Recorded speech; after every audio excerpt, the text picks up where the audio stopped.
Video को like करें, हमारे चैनल को सब्सक्राइब करें और बेल आइकन जरूर प्रेस करें हमारी न्यू वीडियो सबसे पहले देखने के लिए।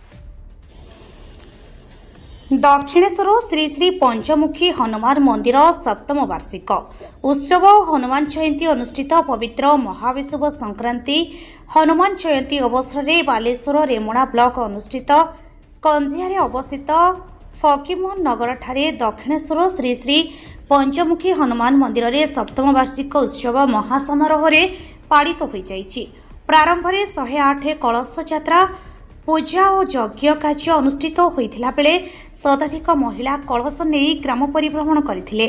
स्थानीय भैया पोखरी कलश बुड़ाई पुनः मंदिर को फेरी। एही अवसर में 3000 ऊर्ध्व भक्त और श्रद्धालुओं लगी मंदिर कमिटी पक्षर प्रसाद सेवन व्यवस्था करा जायथिला बेले संध्या समय आध्यात्मिक और सांस्कृतिक कार्यक्रम अनुष्ठित होता। सभापति रामकृष्ण दास, उपसभापति दिवाकर जेना, संपादक डॉक्टर सुरेंद्र प्रसाद मंडल, सह संपादक पंचानन बेहेरा, कोषाध्यक्ष श्यामसुंदर साहू, सभ्यवृंद भंजकिशोर प्रधान, पुरुषोत्तम बारिक, प्रफुल्ल मिश्र, धर्मानंद दास, अरुण माइती, नरेंद्र बेहेरा, सागर दास, रवींद्र कुमार द्यारी प्रभृति उपस्थित थिले। डॉक्टर सुरेंद्र प्रसाद मंडल, अवसर प्राप्त प्राध्यापक यूएन कॉलेज स्तर, रीडर इन संस्कृत।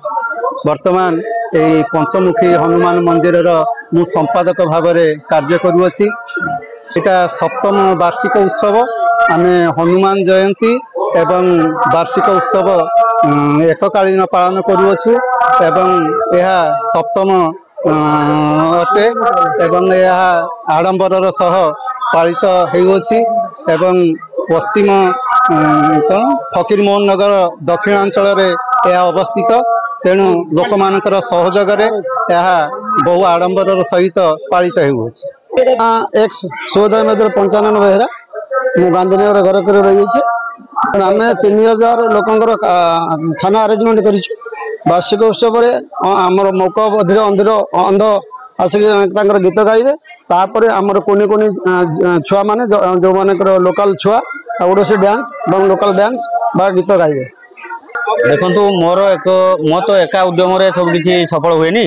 तेणु एठिकार जो बस्ती बासिंदा और भाई माने जो रही समस्त को लेकिन आम गोटे कमिटी संगठन कर कमिटी मध्यम आम आज को दीर्घ 7 वर्ष है पालन कर बहुत आडंबरपूर्ण भाव में प्रसाद सेवन लोकंर जो सांस्कृतिक कार्यक्रम ये सब विभिन्न प्रकार कार्यक्रम जो सहरवासी और बासिंदावासी बहुत खुशी अच्छा। मोर 7टा 20 माँ भौणी मैंने सब आसी उपस्थित हेले। आम मंदिर पाखर घट तोरण आरंभ कलु एवं भया पोखरी पाखे आम समर्पण कर घट पानी कलसी धरी पुणी मंदिर को प्रत्यावर्तन कलु। एठारे आसी समस्ते आम माँ भौणी मान गोटे गोटे गामुछा एवं जो पणा विभिन्न कराई सब खुआलु एवं यज्ञ पूजा बहुत आडंबर चली बर्तमान भी चली मंदिर रे आमर पूजा अर्चना चलती। भक्त माने बहुत खुशी आनंद रे आज दिन कटुचंती। अंचलवासी सहयोग रही ता भितर आमर कमिटर विभिन्न मनांतर भी किसी किसी समस्या आसे ताको आमे भाबुती या परे परे समापन हैला परे आमे ताको गोटे भलो लाइन करी बसी समाधान करी कमिटी गोटे स्ट्रांग कमिटी करिवु एवं आगामी पई जेमिति आहुरी ए सांस्कृतिक कार्यक्रम ठू आहुरी यात्रा कमिटी करि परिवु जेमिति लोक माने आहुरी 2-5 लोक खाई परिबे से विषय आमे चिंता करूछु।